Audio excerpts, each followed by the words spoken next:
உலகில் நீங்கள் எங்கே இருந்தாலும் நேற்றைய தினம் தமிழ்நாட்டு அரசியல் நடந்த எல்லாத்தையும் 20 நிமிஷத்தில் உங்கள் முன்னாடி கொண்டு வந்து நிப்பாட்டுறது தான் இந்த ஷோவோட நோக்கம்.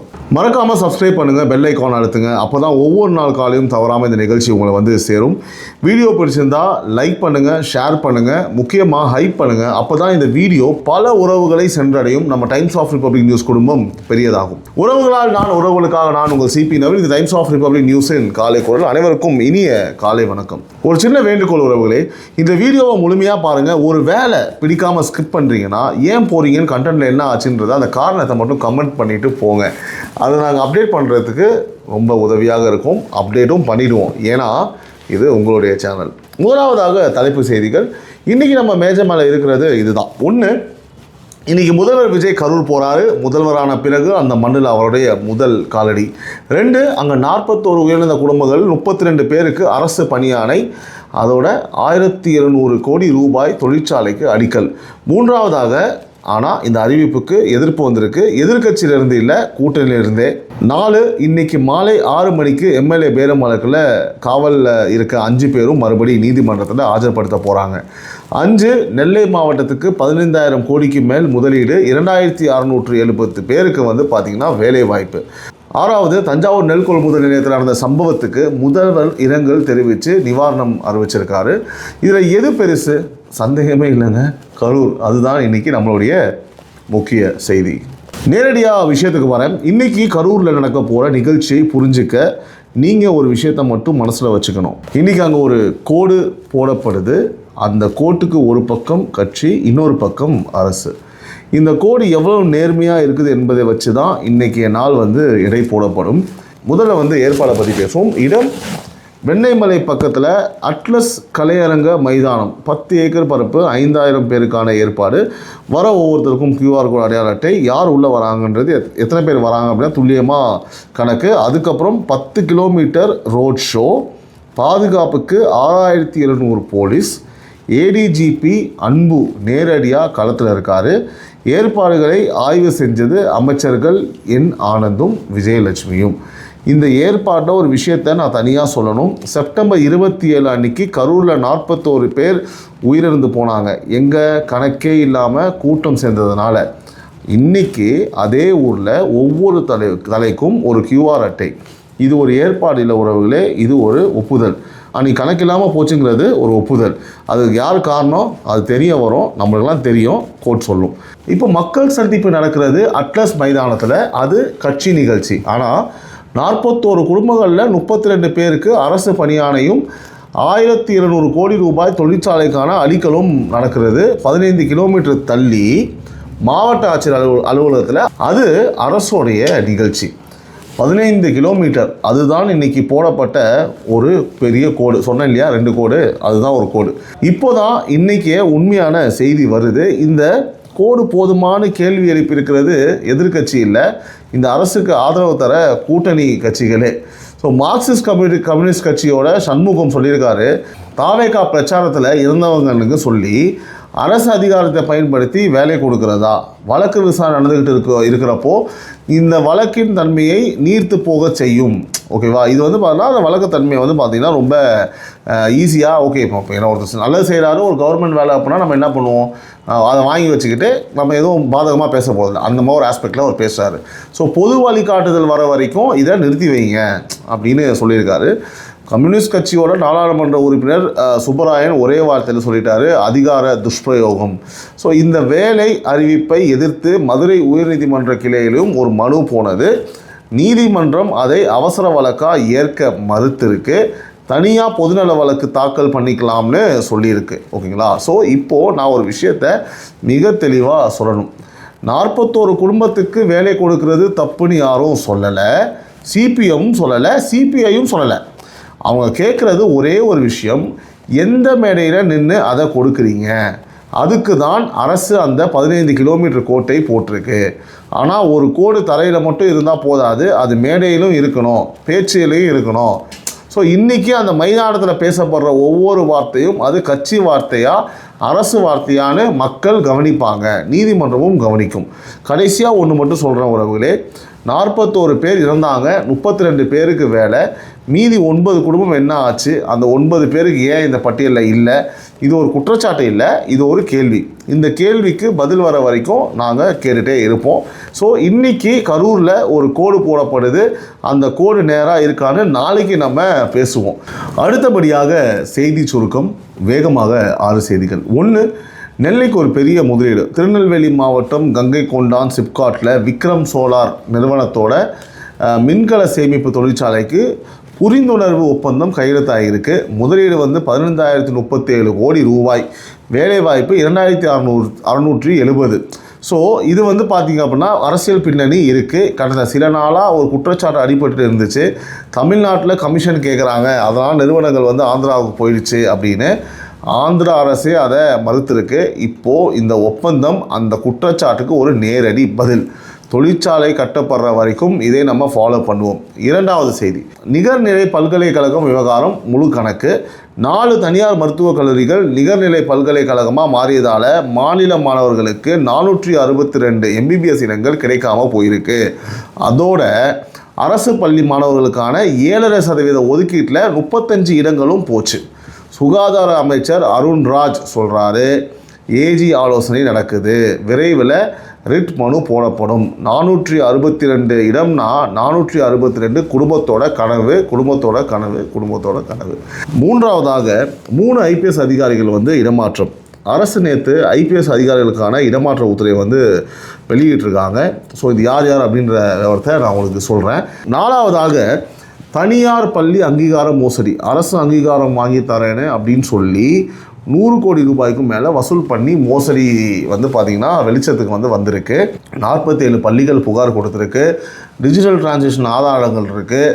CCB போலீஸ் ஒருத்தரை கைது பண்ணியிருக்கு, இன்னொருத்தர் தலைமறைவு. அங்கீகாரம் வாங்கி தரேன்னு பணம் கேட்குறவன் ஒரு பள்ளியை நடத்த லாய்க்கே கிடையாது. அதனால் பார்த்திங்கன்னா இந்த மாதிரிலாம் போய் யாரும் பணம் கொடுத்து இந்த மாதிரி விஷயங்கள்லாம் பண்ணாதீங்க, மாட்டினா ஜெயிலுக்கு தான் போவீங்க. 5, ஜூலை 15 ஒரு தேதியை குறித்து வச்சுக்கோங்க. முன்னாள் அமைச்சர் ஏவாவேலு DVSC விசாரணைக்கு நேரில் ஆஜராகணும். ஜூலை 27 அவரோட பதிலுக்கான கடைசி நாள். இந்த 2 தேதியும் நம்ம மேஜை மேலே இருக்கும். 6, தகவல் அறியும் உரிமை சட்டம் ஒரு அபராதம்.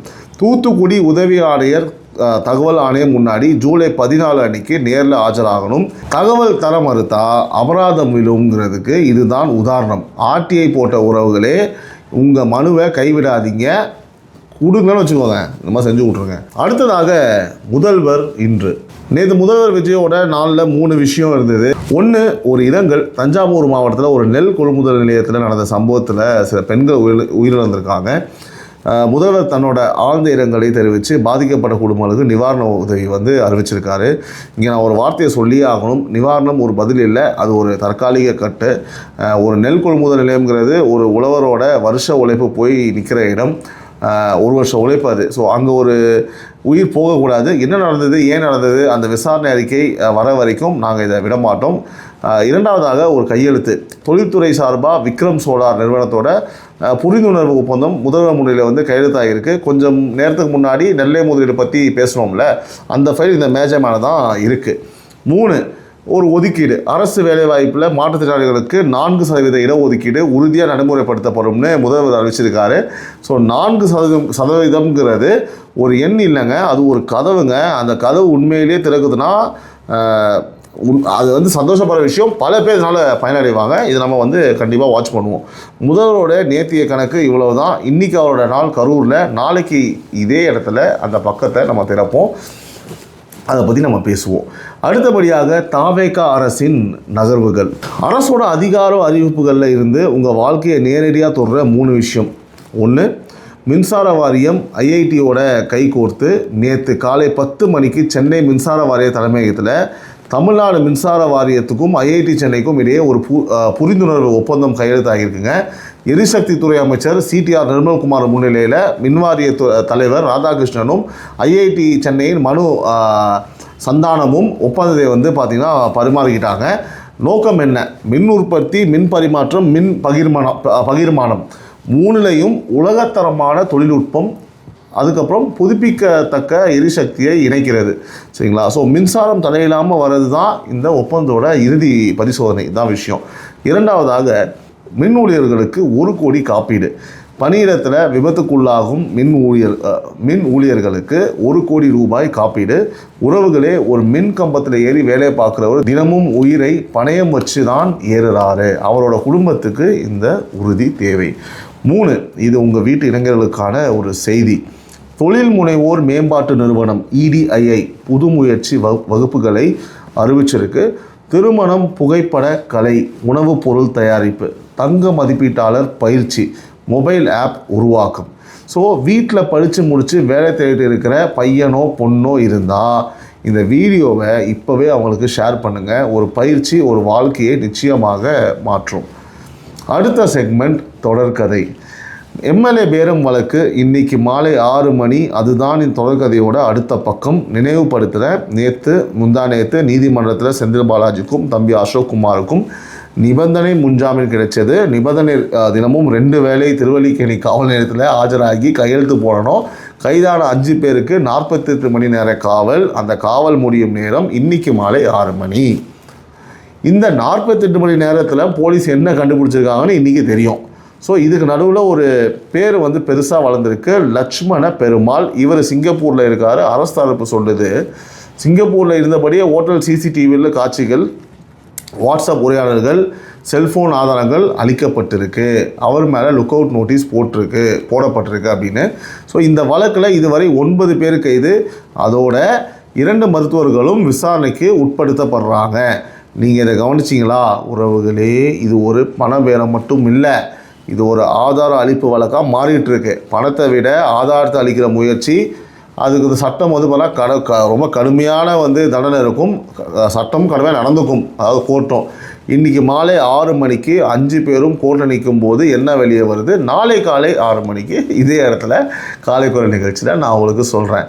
அடுத்து FIR அண்ட் அரெஸ்ட். சென்னையின் FIR அரெஸ்ட் இது குற்றச்சாட்டு பகுதியில் ஒரு அவேர்னஸ் பகுதி. சென்னை காவல் ஆணையரகத்தில் இருந்து நேற்று ஒரே நாள் 8 அறிக்கை வந்திருக்குங்க. 7 கிணறு பகுதியில் 2 கடைகளை புகுந்து ஊலக பொருட்களும் பித்தளை பொருட்களும் திருடின ஒருத்தர் பிடிபட்டிருக்காரு. 70,000 ரூபாய் மீட்கப்பட்டிருக்கு. கொளத்தூரில் ஒரு இருசக்கர வாகனத்தோட டிக்கியில் இருந்து பணமும் ஆதார் அட்டையில் உள்ளிட்ட ஆவணங்களும் திருடு போச்சு. அதுலேயும் ஒருத்தர் கைது.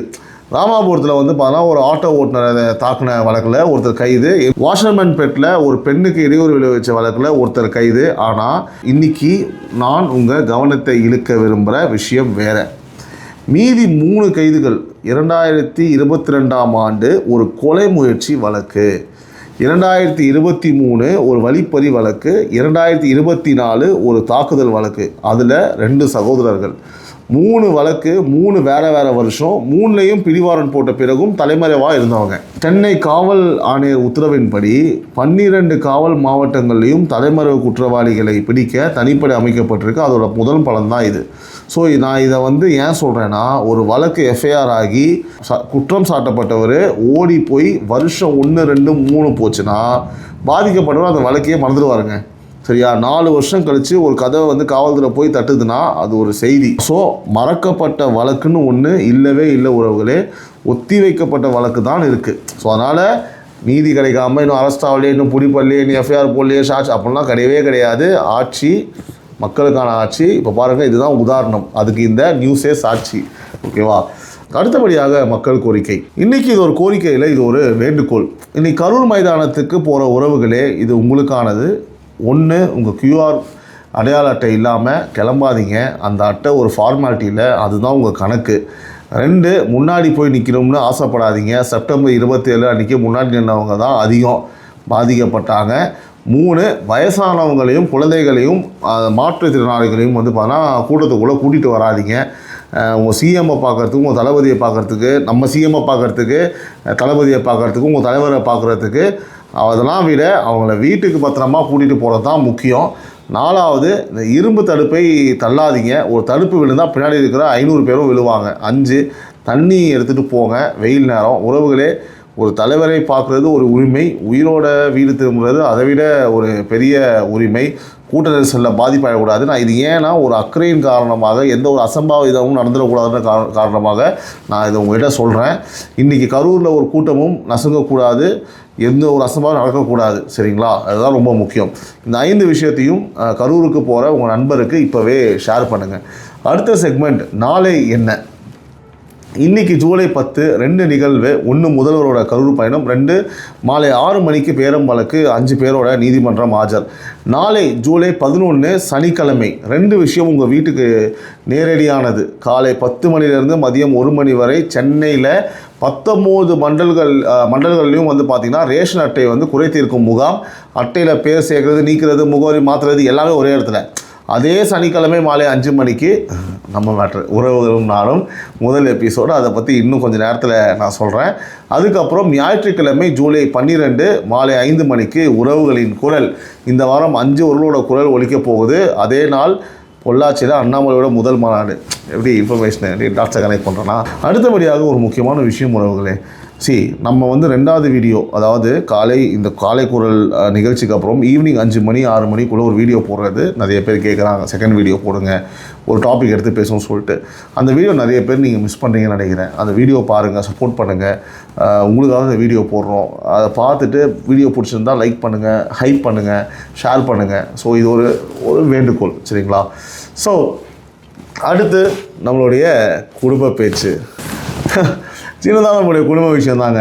நம்ம வார அட்டவணை எப்பவுமே சொல்கிறது தான். தினமும் காலை 6 மணிக்கு காலை குரல், தினமும் மாலை 5 மணிக்கு அரசியல் மேடை. இங்கே தான் அரசியல் மேடையை வந்து பார்த்தீங்கன்னா நிறைய பேர் ஃபாலோ பண்ண மாட்டேங்க. நோட்டிஃபிகேஷன் வருதா இல்லையா அதை வந்து பார்த்தீங்கன்னா எனக்கு கமெண்ட் பண்ணுங்கள். அந்த அரசியல் மேடை நிகழ்வை ஃபாலோ பண்ணுங்கள். இப்போ சஜஷன் நான் போட சொல்கிறேன், போய் பாருங்கள். பார்க்குறவங்களாம் வந்து பார்த்திங்கன்னா பயங்கரமாக கமெண்ட் பண்ணுறாங்க. ஸோ சனிக்கிழமை மாலை 5 மணிக்கு உறவுகளும் நானும், ஞாயிற்றுக்கிழமை மாலை 5 மணிக்கு உறவுகளின் குரல். ஸோ இந்த வாரம் நம்ம வீட்டில் ஒரு விசேஷம் உங்களுக்கு தெரியும். உறவுகளும் நானும் முதல் எபிசோடு நாளை சனிக்கிழமை மாலை 5 மணிக்கு கம்யூனிட்டி போஸ்ட் நான் போட்டிருக்கேன். நிறைய பேர் கேள்வியில் கேளுங்க. சில பேர் இங்கேயே கமெண்டில் போடுறீங்க. கமெண்டில் போடுங்க, பரவாயில்ல. பட் கம்யூனிட்டி போஸ்ட் போங்க. நம்ம சேனலில் போஸ்ட்டுன்னு இருக்கும், அங்கே போங்க. அங்கே நம்ம கம்யூனிட்டி போஸ்ட் போட்டிருப்போம். அங்கே போய் உங்களுடைய கேள்விகளை கேளுங்க. சரிங்களா? எனக்கு அதான் தெரியாதுப்பா, இங்கே நான் போட்டுறேன்ப்பா அப்படின்னாலும் சரி, பரவாயில்ல, போடுங்க. அடுத்தபடியாக உறவுகளின் குரல்.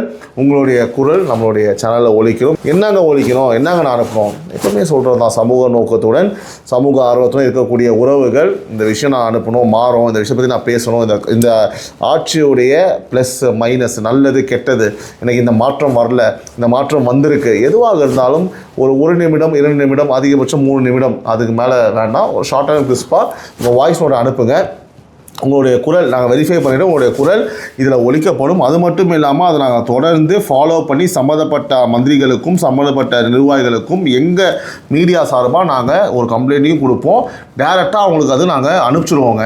எங்கள் ட்விட்டர் பக்கத்துலேயுமே உங்கள் குரலை கட் பண்ணி அதை நாங்கள் வந்து போடுவோம், அவங்கள டேக் பண்ணி. சரிங்களா? ஸோ சும்மா அப்படியே நீங்கள் போடுங்க, நாங்கள் ஒளிபரப்பலாம் கிடையாதுங்க. இது உங்களுடைய ஷோங்க, உங்களுக்காக தான் நாங்கள் இந்த சேனலை நடத்திட்டுருக்கோம். பல வாடி சொல்லியிருக்கேன், இது உண்மை. முழுசாக பார்த்த உங்களுக்கு நன்றிங்க. உறவுகளால் நான், உறவுகளுக்காக நான், உங்கள் சிபி நவீன். இந்த டைம்ஸ் ஆஃப் ரிபப்ளிக் நியூஸின் காலை குரல். இந்த நாள் இனிய நாளாக அமைய என்னுடைய மனமார்ந்த வாழ்த்துக்கள். மீண்டும் என் உறவுகளை இன்று மாலை அரசியல் மேடை நிகழ்ச்சியில் 5 மணி அப்படின்னு சொல்கிறேன். 5 மணிக்கு நான் வந்து கன்சிஸ்டண்ட்டாக போட பார்க்குறேன். இல்லைன்னா 6 மணிக்குள்ளே வந்துடும். அந்த வீடியோ கரெக்டாக சப்போர்ட் பண்ணுங்கள். ஓகேங்களா? Right, done. Love you all. Take care. Bye.